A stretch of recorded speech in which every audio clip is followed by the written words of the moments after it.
Terima kasih Anda masih di Aini Sore pemirsa. Mantan Menkominfo Budi Aris Setiadi menjadi sorotan terkait kasus judi online yang menjerat pegawai Kementerian Komdigi. Ia mengaku siap diperiksa jika diperlukan dan mendukung penegakan hukum.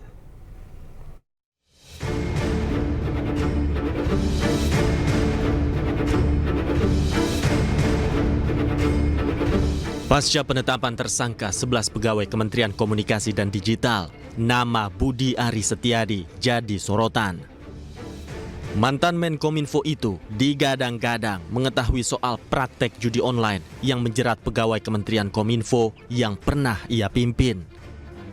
Budi Ari pun merespon sorotan tersebut dan mengaku siap diperiksa jika diperlukan.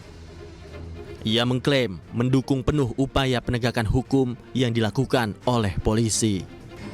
Pak Presiden mau ke luar negeri gimana Pak? Pokoknya saya fokus ngurus operasi dan rakyat. Kita dukung penegakan hukum, dan yang ketiga kita tetap serius berantas judi online. Apa ya? Solusinya gimana Pak? Lalu kita warga negara. Pak, ini katanya polisi mau mendalami Pak. Gimana Pak? Tunggu aja dalamnya nggak apa. Kita siap dipanggil juga Pak. Pasti nggak? Berarti siap pasti nggak terlibat Pak? Pak kenal nggak Pak 11 pegawai Komdigi yang diperiksa Pak? Ya tahu lah namanya. Pak.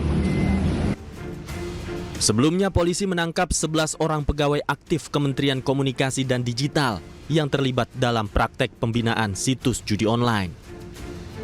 Bahkan salah satu tersangka berinisial AK adalah pegawai yang tidak lolos seleksi penerimaan calon ASN Kominfo, namun ia tetap bisa bekerja di kementerian itu dan mendapat wewenang mengatur blokir situs judi online. Mengapa hal ini bisa terjadi? Siapa lagi oknum Kementerian Komunikasi dan Digital yang terlibat? Polisi hingga kini terus mendalami keterlibatan pihak lain dalam kasus ini, terutama pihak-pihak di internal Kementerian Komunikasi dan Digital.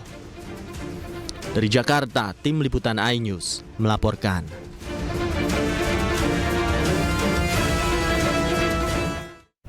Ya pemirsa, dua tersangka kasus judi online yang melibatkan belasan pegawai di Kementerian Komdigi kini masuk dalam daftar pencarian orang dan tengah diburu polisi. Penyidik juga telah menggeledah dua tempat penukaran mata uang asing atau money changer yang dijadikan tempat para bandar judi online menyetor uang kepada tersangka. Hasil pemeriksaan terkini, update-nya adalah selama ini terdapat ribuan website judi online yang dikelola oleh para pelaku agar terhindar dari pemblokiran,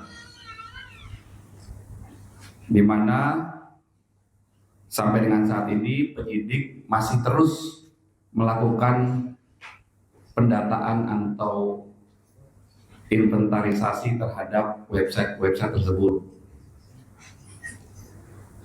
Kemudian diketahui bahwa uang setoran dari para bandar itu diberikan kepada para pelaku dalam bentuk cash atau tunai, ya, dan juga melalui money changer. Terhadap money changer ini, penyidik telah melakukan penggeledahan di dua money changer. Kemudian saat ini penyidik masih terus melakukan pendalaman secara intensif. Setelah dilakukan pendalaman oleh penyidik, ternyata terdapat SOP baru.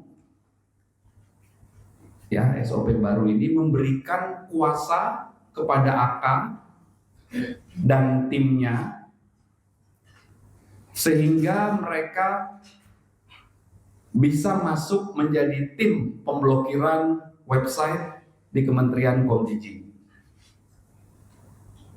Ya, terkait temuan ini masih terus dilakukan pendalaman untuk menjawab apakah terdapat faktor kesengajaan melalui SOP baru tersebut sehingga AK dan pelaku lainnya dapat bekerja di tim pemblokiran